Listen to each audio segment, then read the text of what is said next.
All right, are we ready? Born ready, baby. Everybody, born ready. Christine Colton on the Jerry Metcalf podcast. We're top real estate agents to how they do it. She is the senior growth executive in Northeast Florida for One Sotheby's International Realty. Christine, thank you. It's good to see you. Hi, Jerry. Great to be here. Thank you for having me. So we've known one another for, it has been a couple of years. I think it's been a year and a half. Yeah. A year and a half. Yeah. And so everybody, Christine was an agent for a quick minute, so she knows what it's like. And that's part of her insight today, but her real insight is knowing her for the couple of years I have and working. I do a lot of work, as many of you know, now that I'm not selling and I'm coaching. A lot of the work that Breakthrough Luxury, my coaching company, does is with One Sotheby's. And so over this couple of years, I've noticed something. When I talk to agents that didn't know about One Sotheby's or a whole lot about Sotheby's before they came, and I start asking them questions, I find out that they talk to Christine because she's the senior growth executive for Northeast Florida. And when they asked her about One Sotheby's, usually that conversation in most of the world, curious people ask questions, learn, and move on. Curious people learn from Christine, and then they leave the conversation. This is not what Christine tells Jerry Metcalf, but all these other agents told me. I realized it was something I couldn't not miss out on. So I think about, like, in whatever business, but especially as real estate agents in our highly competitive industry, how do we create the same conversations in our business that when people meet us, they go, wow, you're not just a great agent because, right, that still doesn't get us the job. Second place is an I won, but you're somebody I can't live without. That's what you're here for today. So with that being said, let's get to know you a little bit. Where do we start? I want everybody to get to know, like, who this woman is. Like, you're in Northeast Florida now. I sure am. Yep. But you didn't start there. Where'd you, like, give us your life story? Where'd you grow up? What happened there? And then get us to when you got One Sotheby's. Give you a life story. So I grew up in St. Augustine, actually, St. Augustine, Florida. So I am from here. Till high school, graduated, went to University of Florida, left, studied communications, film, television. I moved to New York. I moved to Hawaii. Then I landed in Los Angeles, where I spent 14 years working as an editor, a television editor, commercial editor, a little bit of producing here and there, and then had some babies, moved to the Midwest with my husband. That didn't work so well, but in that time, I did become an agent. I was a realtor there, and then ultimately landed back in St. Augustine 2 years ago, where I got licensed in Florida, and through friends of friends, met my current boss, Taylor, and was brought on to work for the Sotheby's, and here I am. It's been very unexpected. It's nothing I ever thought I would do, but it's been really fun and rewarding, and I genuinely love it. And I think the way it came about was you and Taylor, who's also at One, who's also been on the show, Taylor Travaglione. Did I say that? Sorry, Taylor.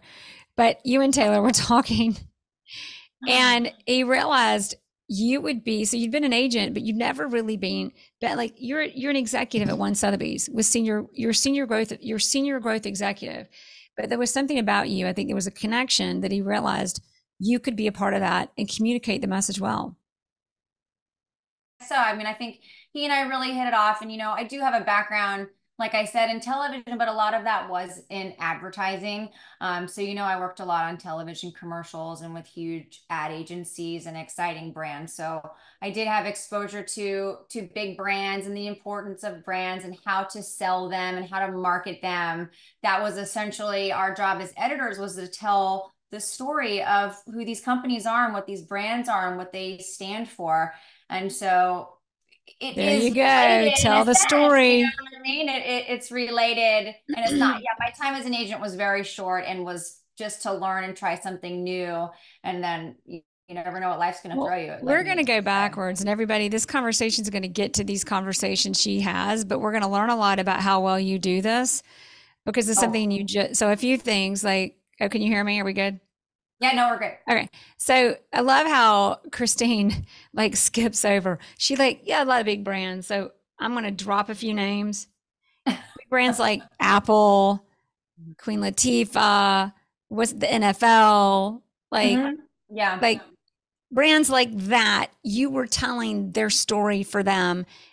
And to say that they were particular is probably a drastic understatement. So That's in that correct. world, Yeah. right? And in that world, you also weren't exactly welcome in with open arms as like, yes, this is the job for you. There was a lot of No. stuff to overcome. There's so many stories in that that I'm a little familiar with.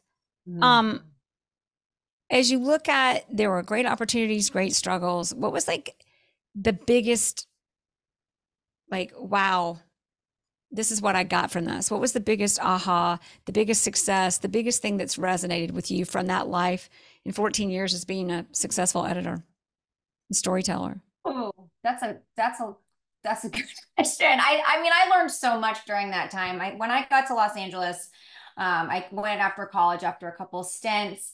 But I was fully the day I graduated high school, my parents were like, "Great, we're done. Good luck to you. Goodbye." So, okay. You weren't laughing then, but right. No, I wasn't. And I always knew it was going to be that way. It was always made clear to me. And it was scary, but there was also this underlying fact of it's just you. There's no fallback. You got to go and you got to kill it. And I mean, I so badly wanted to do that in something I loved doing. I wasn't going to sacrifice, oh, I should go be, whatever, anything that was boring. Like I really wanted to be in entertainment and I knew that I wanted to do it. And if I had to do it, I had to be the best at it. Right. So that was my one thing I had to perfect and be really good at it and be really confident, even though, let's get real, it was me and thousands of other people trying to do the exact same thing. And am I more talented than them? Come on. No, absolutely not. Right. But it's who's going to stick it out the longest and kind of take a little bit of abuse along the way. I hate to say it, but, um, Yeah. so I got a job in a post-production facility fetching coffee and, just would spend every night there learning, practicing, shadowing people. I would take any free gig I could get my hands on, anything, because I feel like it's almost like real, right? Oh, I took that low price point, and then down the line, that person ended up connecting me with this huge listing. It was sort of like that for years, taking free gigs, music videos, little documentaries, and then flash forward, these people start climbing up in their ranks and hiring me. So it was a lot of that, and also being told, yeah, you shouldn't do this. You're cute. You should model or produce. You shouldn't be on this side. You're never going to make it. I mean, that was told to me all the time. Are you going to have babies when you grow up? I'm not going to waste my time on training you then. I mean, there was a Mm. lot of pushback and discrimination, and it was tough. But I think ultimately, my biggest takeaway is it's so cheesy, but you really can do what you want to do if you are so laser focused and just keep going, keep going, keep going. Yeah. That's it. Like what you want to achieve, you can. And at the end of it, my goals and my having children, everything sort of shifted and changed for me and kind of led to a new path and journey, which I'm on now. But oh my gosh, I had just that was such a great season of my life. And that's my big aha Yeah. moment. I mean, my first like big gig was working on the Apple campaign. And I'll tell you, I had been shut down over and over and over again prior to that. And With an apple. Yeah. yeah, I mean, just trying to get on that account and I would be told no. And I would go home and, cry and then be like, And oh, when you say, just so everybody knows so the bad. story, whenever so everybody knows the story, when you would try to get on that account, me doing the advertising editing with Apple, like you were with Well, yeah, them. so basically Yeah. the ad agency came to our house and they said, oh, okay, well, you're going to edit our commercials, but here's the guidelines. You guys have to use our software, this, that, the other. Prior to this account, I kept getting shut down. You cannot be an editor. This is the reason why. You're a girl, you're this, you're that. You don't know. You got to wait 5 years, whatever. When Apple came in, they had this guideline that you had to edit in a certain software. I happened to know that software and no one else did. And I just marched back into the producer's office. Hey, I heard from another, everybody needs to know this program. Oh my God, I know it. I'm here. I will teach Yeah. everybody. I can work any hours you want. And like I said, there was no fallback for me. So Yeah. that's it. Just putting myself out there. Well, there, And I got that yeah. account. from there, every door I wanted opened, and my path changed a little bit from Wow. television to documentary. But that was kind of how it all got kicked off. And so So it was just I've keep got a going. question about it. I've got a question about the documentaries, but I want to make Yeah. sure everybody didn't miss something. About two things that you said is number one, like hearing that, I hear when the world said no, like first of all, not having a plan B is kind of can be really cool because if it's going to work, it's going to work. Laser focus. And when the world said no, for some people, that's like, oh, but for you, it was when the world said no, that was the universe saying, do you really want it? And you responding with more focus and a hard yes. And a hard yes, And the exactly. other thing that got you there was the fact that you knew that you had to be the best. You had to be the best. You had to be the best in the world. Plus, you had to do more, like know how to do things no one else knew how to do. And honing in on that supply and demand, right? Yes. All the reasons why you were being given the no were exactly what opened the door in the long run and catapulted your career to all of the other stuff that you did. Yeah. I mean, yes, thank you. And yeah, when I hear no, I'm like, okay, that really just means not yet. Like I just need to, there's always a Ooh. workaround. There's always a Oh, I workaround. love it. There's always a I love it. workaround. Now, And how can I like finagle my way in? I mean, listen, I obviously would go home and cry and be so frustrated and compare myself to every other person. And, then I would just be like, all right, tomorrow's a new day. Let's go. And I love a good challenge, and I definitely had my fair share, and obviously still do. We all do. in Christine Colton's world, challenges are opportunities. Now, when you were so editing, so here's something that like let's not skim over this either. This woman is so focused on everybody else. Let's go back. Apple, it wasn't like they opened the door wide open from her. It was the opposite. She was there to take coffee orders and do a little extra. And instead, she ended up being their basically top editor that knew how to do a program. Nobody else in that huge company of hugely talented editors were. Here's the other question though. And I think like we all know this. We've had a recent podcast on it from a professional storyteller. But there's a lot of magic in telling stories and how you tell them. Yeah. When you learn that, who's your audience? What's the message? What's the brand? When you create a story and when you created stories in branding Mm-hmm. and in that former world, what did you learn and like what are the common denominators and then what are the variables depending on who you're working for? Does that I mean, make I would sense? say, excuse me. Yeah. Common denominator. I mean, the really the way it works though is like the ad agency comes up with the idea and they come up with the creative.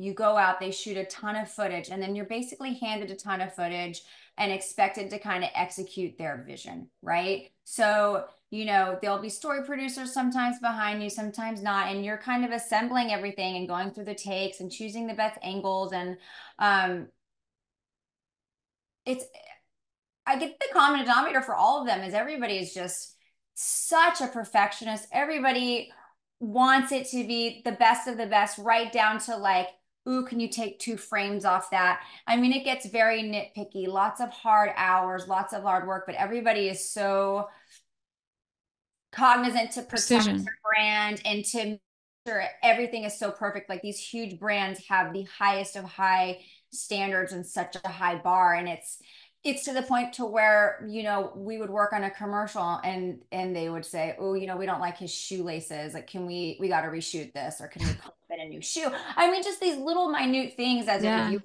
you would never think existed, and where we would be back there working. I mean, I would work 24 hours a day sometimes, and it was just me and a team of assistants doing all the hard work, and then someone rolls in, sits with the clientele. And I mean, it was a lot, but you really just learn how these people got to where they are. And it's like their one thing and their one passion, and they are gonna work night and day to get it just so. There is no there Focus, passion, detail. there yeah, there every detail. There is no detail that goes unnoticed, not one. Not one. No, in all of It's that, wild. yeah, all of that, it's like the smallest details can make a drastic impact on the big picture. And maybe people have a lot of different opinions about what those are. But once the story's told, Yeah. you've written stories for NFL, Queen Latifah, Apple, and other industries, companies, people. What Mm. makes a good story? Oh gosh, I think what makes a good story, I mean, I love telling people's genuine stories, right? So I ended up leaving, like kind of leaving commercials because I ended up thinking, okay, it's a little too much. It was around the clock work, really truly around the clock to where you have no life. And as much as I loved it, I couldn't strike any sort of semblance of a balance.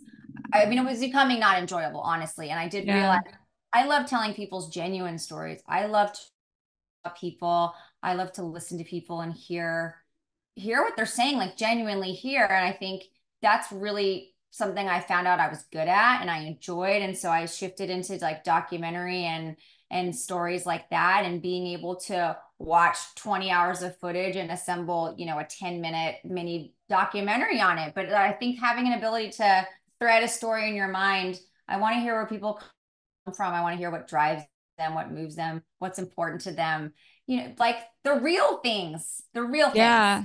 And I think Yeah. a good storyteller is someone who pays attention to those details and can, help people connect and relate. Yeah. And then, Relatability. right, like it's stories, authenticity, connection. And of course, there's always the beginning. You got to set the stage. Yeah, And there's the exactly. crescendo. And then, I don't know, movies lately, there's not like a happily ever after. They just drop. Watched a couple of movies. I'm like, wait, there was no end. It just stopped. Like, That what was just the, so sad. Tie what? it up, wrap it in a bow for me. It got me thinking, it got me asking good questions. That's always good for business or Right. growth or whatever. But like, Yeah. okay. All Hmm. right. So what's funny is if anybody listening to this, like recorded or not live, which is how most of our listeners are listening, play what you, I would play what you said again, because you talked about how you listen, connecting, who are they really, what's really going on, which pivots us into, we've talked about this in different contexts before, but you know, you're a real estate agent. You're not. You used to be Yeah. for a minute, so you can relate to. I mean, everybody knows who listens to this at all that I was an agent for about 20 years before I exclusively was consulting and coaching. But with all that being said, is you have a way of when you talk to people about something, whether it's telling these stories or whether it's somebody's curious about Sotheby's, they Hmm. leave that conversation, whatever you're telling, whatever the story is, they leave that having to have more. When it was an apple, they had to have an apple. When it was Queen Latifah, they felt connected to her story. And same for the NFL. What is that, and I know you're gonna be like, well, just talk to them. But if you could articulate it to other people, because it's like I always quote Kevin Brown on this show, who's an agent in Manhattan. He says, Jerry, people don't know their own secret. They don't even know their own superpower. That is your superpower. But Hmm. while we have you here, walk us through that. What do you do? Gosh, Jerry, I don't know. I just talk to people. No, I think We just I got mean your it's easy. vibe anyway. We'll Listen, like let it rub off. it's easy to brag about the Sotheby's. It's an incredible, obviously, and there's so much that we offer them. But I think to even get people, I don't start there, right? That almost comes at the end, at the very end. So it's more like connecting with people, like meeting them. I kind of jump right in. I jump right in. I want to get to know somebody like genuinely. But I think the first thing I do is I'm a little bit self-deprecating. I kind of like very much humanize myself. I think sometimes I'll meet people and they'll be like, "Oh my gosh, I had a different image of who I was going to meet." Okay, wow. I don't know if that's a compliment or not, but that's usually what I get. I'm like, Well, you're transparent. They meet you and there's this okay. transparency. There's Hmm. this, right? Yeah. I mean, I'm that's what I'm transparent. guessing. Sometimes I'm transparent and Authentic. I'm authentic. I'm a human. Like, I don't know, maybe you can tell I'm flustered sometimes. Or I'll be like, "Oh God, I'm sorry. My kids, had a tantrum. I'm sorry. I'm a few minutes late," or whatever it is. Hey, I'm human. I'm not here doing like a stiff interview. I'm actually a human to human, want to meet you. I want to know what's important to you. Tell me your story. What are you into? What are you trying to do? Where are you trying to go? And just like pausing and not talking. And I mean, it's amazing when you don't talk. People just pour it out. And then relating to that, oh, I can relate to that because XYZ. And then, oh, well, I heard when you mentioned this was something you're hoping to do. Well, it's funny you mentioned that.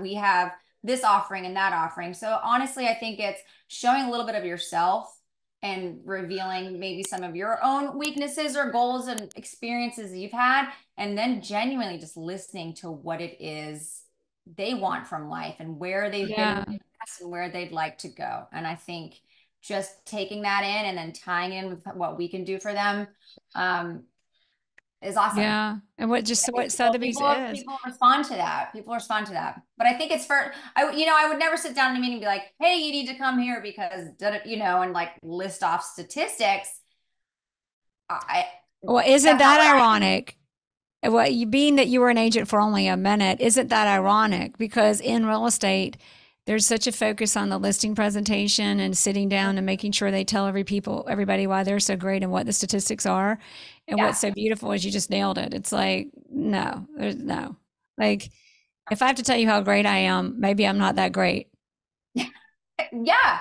Yeah, or like I'll loop it in at the end, but it's gonna tie into what your needs and your goals and your hopes are, right? Like otherwise, I don't know. I know when someone's telling me statistics, my ADD kicks in and I'm like looking all around. My brain shuts off. But if it's somehow relating to me or something that's important to me, well, then you have my attention. Well, And so I think a lot of people. yeah, it reminds me of the book. I may have mentioned this book to you before. I mentioned it not as much as another book, but Pitch Anything with Oren Klaff. Are you familiar with that book? No, what is it? See, I'm not the natural salesperson that you are, so I had to like read these books to figure this stuff out. But he talks about in that book, and there's a little video. I'm gonna send it to you because you'll love it. Okay, But yeah, in part of the book, it's all about like this guy was raises what is that?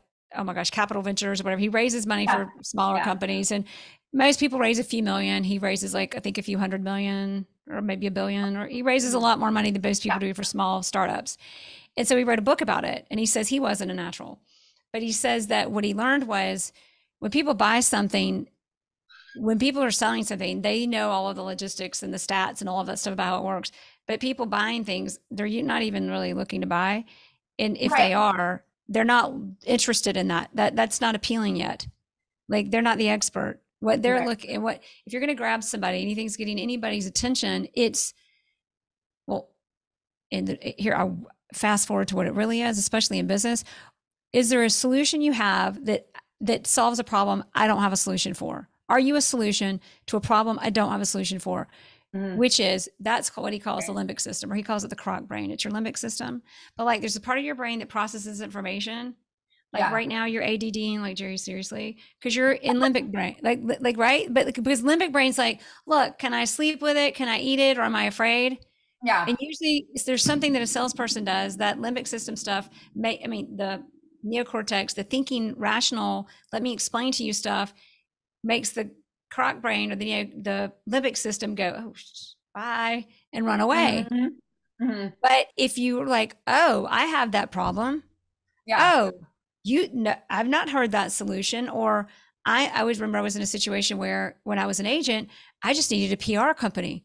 I just needed some kind of PR company. An opportunity was presented to me that was exactly the solution I couldn't find. And Hmm. bam, I was like, yeah, Yes. that solves the One, problem. that one I'm little not thread. looking for how great you are. I'm Yeah. not like everything but now you've solved a solution. I don't Hmm. have a problem. I don't have a solution for. Yeah. Exactly. Exactly. Sounds And like you a do that because you sit down and you listen yeah. authentically. Yes. Really. And I love that. I love one-on-ones with people. I love it so much. I don't know. I love hearing people's story. I love hearing what they're trying to do and who they want to be and how they want to get there. I love it so much. And it's like personally inspiring. It pumps me up too. Well, what's funny is you've been a huge part of growing the Northeast Florida office. I mean, that's always been a smaller office of Sotheby's in Florida, and you Yeah. have grown it significantly. And you look at that and you've done it one by one, listening to people, understanding their problems, and understanding the solutions that they don't already have. Hmm. I mean, that's Thank pretty you. amazing. Thank you. That now here's this. We're gonna bring it back to you. In there, Hmm. you're gonna think you went to a therapy session after this interview, after I this love it. conversation. We could all use some therapy. Like as you go through and you look at that, that's something you've kind of learned probably even as a life skill that kind of expanded into this successful, awesome career you have with One Sotheby's. Like, how'd you learn that? Were you always that way? Were you the kid that always sat down and wanted to listen to everybody's story, or what happened? You know what? I would say in my family growing up, I was therapy. No, I will say this. Kind Maybe I of a should have said, rocky, shaky upbringing, I will say. But out of everybody in the family, I was probably the one everybody would go to, like the least. Listen, everybody's passionate, but I think, I can also stop and be calm.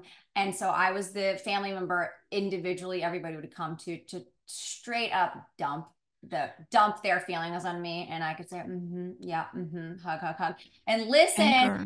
And I think like that was just a part of my life. And I am really interested in people and feelings. I'm very I'm in tune with people's emotions. What is Now, that how called? many siblings? Well, because I let like right, you're out. 18, you're out.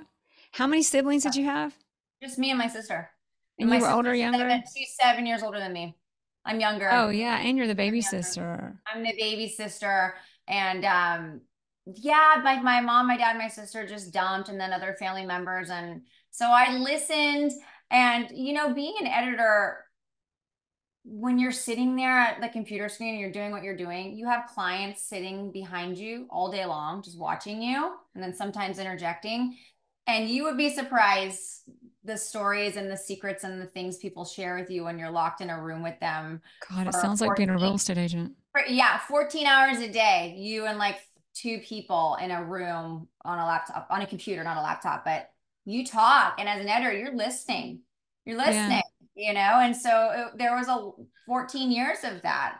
So it's just always been, I don't know, and maybe it goes back to being somewhat relatable, or being really transparent or true to myself. I mean, I'm kind of weird, and I know that I'm like, I'm not your average person. I think when people meet me, they're like, oh, I'm outgoing, even though I'm an introvert, and I'm kind of goofy. And I think that makes people comfortable at the same time that it's weird. You know what I mean?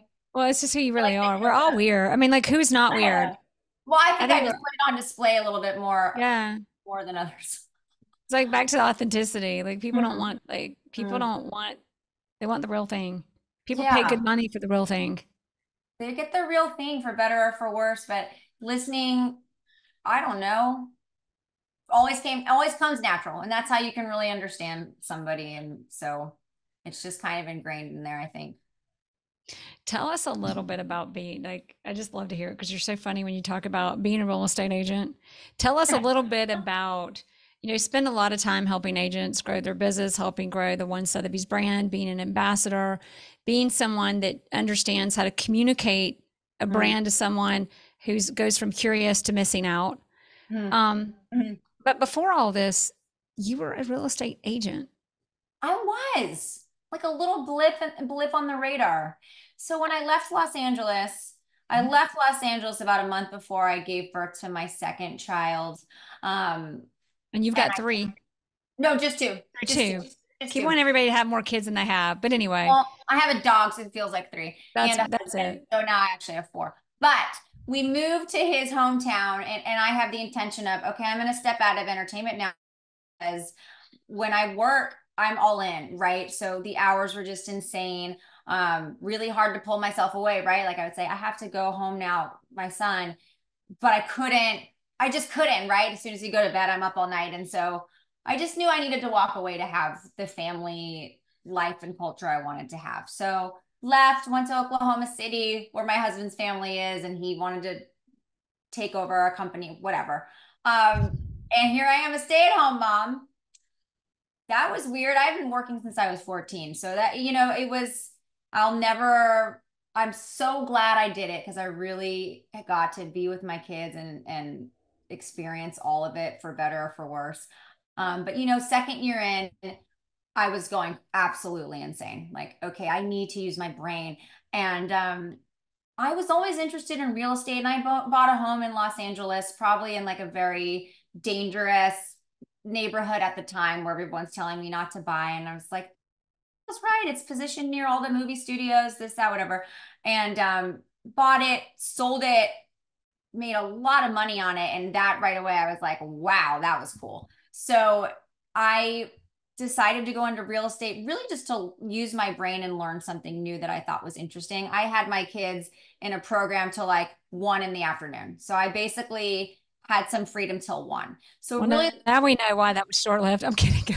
yeah, well, yeah, I know. Exactly, exactly. No, so I would just go to this broker's office in Oklahoma City and I would just sit and listen and observe. And I really had no intention of like, I just was like, down the line when my kids are in school, I'm gonna crush this and I'm gonna just learn by osmosis right now and just absorb. That's But it was actually really, really smart. Well, that was Anyway, my plan. yeah, That was my plan. Like, I'm going to learn. yeah. I'm just going to listen. I would sit in on all the meetings. I would take notes and just like, listen to people talk. And I'm like, once my kids are in first, second grade, I'm going to kill this. This is my next thing I'm going to do. I'm going to do it. And then during I don't know, I think my first transaction, I recently told you this, was it was on the phone. It was like my friend was like, "Oh, talk to my mom. She wants to buy a house." And I was like, "Hey, what's up? I think this house is great." And I showed her on the phone and we wrote an offer that day. And I remember I told you this recently, Jerry. I was like, "This is so easy. Wow." I was like, Sometimes, like when your first deal, that's easy. That's the beginning of the end, right? no, Like, I know. Seriously, it was so easy. And then, I had like some lucky things, knock on wood. I had someone just call me. They saw my buy on the website. They thought it was interesting. And so I got another listing that way, met a mom at a park, got a deal that way. So it was really organic how it was yeah. happening. Then we decided to move back to Florida after I realized I could never survive in the middle of the country. No offense, the weather's not my thing. Moved to Florida, got licensed here, and I was like, let's go. It is time. And it was great. I did an open house. That first open house, I got a listing and she bought a house. And then during all of that, I connected with the folks at the Sotheby's through a friend of a friend. And then Wow. I was like, You well, wait a are. minute. I had a whole plan here. And there was just something I don't even know. I'm really like I am impulsive. I will just sometimes, if I have a good feeling, I'll just say yes. Yeah. Like, yeah, why not? Nothing to Oh, it lose. couldn't have been a better role. I mean, you're seriously like, obviously, we know I work with Juan a lot. You're pretty, I just have to say, you're pretty talented at what you do and how you communicate the brand and connect to people. It's pretty amazing. Thank you. It's like Steve Jobs. He says, like when I hear your story, knowing kind of like where it is now, I'm like, Mm. oh, like I see how it was all setting you up, all Yeah. setting you up. All right, we're gonna do the three final questions. Okay. Question number one: Okay. when you look at your Mm. career, Okay. and I really love how you can just meet people and go from curious to I can't live without this. What has been your biggest resource that created your success? If you had to narrow it down to one thing. Biggest resource like within me. See, that's why I asked the question that way to see how you answer. You might give me some CRM or you might give me something within you or who knows. My resource. Hmm. I guess just perseverance and authenticity. I mean, I'm going from within. I'm going Yeah, from within. I I would don't know. agree. I don't know. I like. There's this kids book I love. That makes me sound like I'm 12, but there is a kid book I love that I read to my kids. But I really think it could be for adults. It's called What the Road Said. It's so good. It is Is it what the road said? What the Road Said. The author's Cleo Wade. I'm just going to send you a copy because I have Yeah, wait. multiple for whatever We're reason. going to give everybody, that's going to be your book. What the road said. No! Oh, Now wow. we'll do another book. No, but there's a I'm book now, and I'm going to add that one too. I'm not going to take the time for us to look it up right a now. fast read, Jerry. You'll love But that. there is another fast read, and should be like Okay. the butterfly book, and it's not called the butterfly book. but it's like, say, it's a kid's book. But before I talk Yeah. about my book, go back to what the road said. What's What your, the like, road so what said. is it about the what the road said? What the road said. There's a narrator asking the road out the gate, "Hey, which road should I take?" It's like a really profound book. Every time I read it, I'm like, "Ooh, it gets me." And the road says, "Well, be a leader, find out." And then along the journey, well, what happens if I fail? What happens if I fall? What happens if someone's unkind? I mean, it just goes on and on. And the message throughout the book is like, be a leader, be kind, keep going, keep going, keep going. Um, that's essentially like the gist I of it. But love for me, like out that. of every because I love books like, I don't know, The Seed of Soul, or, like kind of like woo-woo books about stuff like that, and The Yeah. Power of Now. And I think all these books are summarized in this brilliant little kid book for now. I And love they just that. keep going. Oh, Christine, you broke up for a minute. My resources is myself and my Oh, beloved. wait, are you there? You just broke up, but it was so good. Oh, You I were do. talking I'm about, sorry. wait, just for a minute, you went back to the book. You went back to the book, What Oh, the Road Said. What the Road yeah. Said. It was Mhm. be leader, be kind, and keep going. Keep going. Keep going. Keep going. Keep going. When I love it, you mentioned the book, The Power. It was the Power of Now that you said was the Eckhart Oh, Tolle. yeah, I love We that talked book. about my boy Eckhart, like not like he's my boy. Isn't your It's boy? Eckhart Tolle. Like I'm sure he talked. Like if you listen to his books, I Yeah. think is he German? Is it German that he is? I, I don't know. Anyway, and when Yeah. he speaks, he's very monotone and Very. right. Yeah. But Very. It's lovely. he's is The Read Awakening, I it. think, was the book that I love. Like the one nobody else reads is the one I loved, but it's great. Really? He's great. Okay. I'll I read love that. it. I'll read Anyway, that. do I read love it. The Power of Now.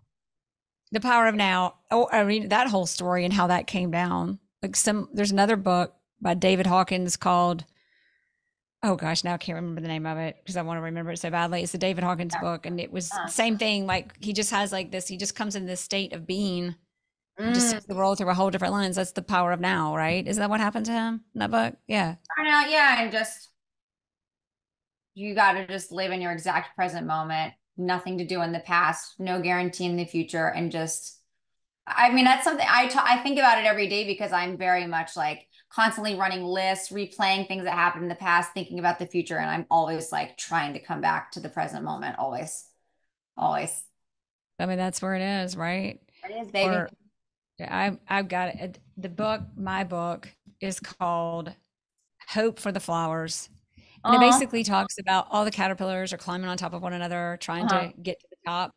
And then Yeah. this little caterpillar goes off and gets his in cocoon and he becomes who he really is. And then he's a butterfly and he flies and it's like, and all the caterpillars are like, how did he do that? It's like back to like Love it. authenticity, be who you are. It's a great, I Yes. haven't read that book in a while, but it's a Yeah. great book. I need to just read it maybe like once a month, and your book. I read Um, mine like once a week, and my kids are like, "Oh, mom, this one again." I'm like, "No, this one's so good." It oh, like it's like makes me want to start. one day life's going to hit and they're going to be like, I'm so glad mom read me that book. Well, I hope so. What the road said. What the All road right. said. Now, if there's, so we're talking about books, and the question number two is like, if there's a book, like one Mm, book that we have to read, mm, or it could be more, but if you mm. had to narrow it down to one, whether it's life, career, whatever, just like a game changer, what is it? Just like anybody. God, I think one of my favorite books, excuse me, is The Glass Castle. Have you ever read that? It's a memoir. No, I I love a think I've good heard about it, or memoir. maybe you've told me about it before. It's wonderful. It's about like family and perseverance. It's kind of a heavy book to read. Just sharing her life story. She grew up homeless. Her parents were really, her dad was an alcoholic. Her mom was an artist, and they chose to be homeless. And her and her siblings eventually made it out. And she became a writer in New York, and her family is thriving. And everyone has some issues, but her story is just so beautiful and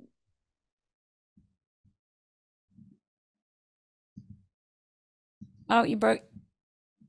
I'm gonna hit pause. a Wait, wait, lovely book. wait. I love it. Uh-oh, did we Oh, stop? wait. You just, yeah, we're gonna edit that out, or maybe we Okay. won't. But say that again. You were telling us about the glass castle. You're talking Yeah, about she Glass grew up Castle. homeless, but you just went, it froze up Oh, on us completely. no. So tell us Yeah, about so that again.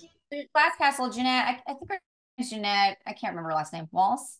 I don't know if you looked it up. Jeanette It's Walls, yeah, I maybe. did. It is, it is, it Oh, is, it is. But now I can't see it. Where'd her name that's go? okay. I It's think that's Jeanette her name. Walls. Jeanette Walls. Yeah, that's it. Jeanette Memory. Walls. I haven't Anyway, read so it in a long time, but it's one of my favorite books. And anytime people ask me, it definitely is one of my favorites. But she grew up, she has two other siblings. Her parents were just, her mom was kind of bohemian. She was an artist. The dad had a drinking problem, and her parents chose to be homeless. They chose to just pick up and move, and they just pick up and leave. And she loves her family. There's a great love there. She ends up moving to New York and having a successful writing career, but it's really just it's a lot of hardship, and it really is a book about family and love and perseverance against all odds, and she's a beautiful writer. It's that's awesome. And you, like when you had, if you had to inspiring. sum it Great up, like book. what did that book give to you? Was it that whole message of Um, perseverance I or think the message of perseverance, like really, you are like the architect of your own life, like truly, like even no matter what circumstance you're into. I mean, not for everybody, obviously, I know that, but she was born living. I mean, I want to say the way the is she's going to a premiere. She's going to something lovely in New York, and she looks out the window and sees her mom rummaging in a dumpster. So I mean, and if it just grabs you right away, but it could have gone so much differently for her with her circumstances she was given. And it's nothing about the book's a complaint. There's almost a little bit of gratitude woven in there. And I think, yeah, perseverance and just a reminder that you can get what you want. Just go out what you want. Just keep going. Keep going. yeah. I love that. Like any kind of like Oh, that so good. anything or yeah, anything's possible, architect of your own life. Or sometimes Yeah. there are better things out there for you Yes. once you just show up for what's in front of you right now. Back to your message earlier about being present. Yeah. We froze again for a minute, but I I know don't you think we froze. missed anything. Okay. Okay. So now, but we've just got the one last question, and here's what it Okay. is. Okay. Me, everybody listening to this, we're only going to remember one thing, which is not true. But if we only remembered one thing from the Yeah. conversation today, Yeah. what do you hope that would be? I hope that would be to believe in yourself, be yourself, and be kind and genuine. I don't know. Golden Good rules, super advice. simple. Yeah, I love that. And read the book, What the Road Said, And read the children's book, What the Road Said. because that's what it, It'll take you all of 7 minutes, and you will feel it is so touching and motivating and lovely. and the Glass Castle. That was And the just a last long read. That one too. one Man, really you are is. awesome. They're both incredible. You're so awesome. Christine, thank you so much for just being here, being your awesome real self, and sharing all these golden nuggets to everybody listening. Thank you. Thank you, Jerry. It was fun.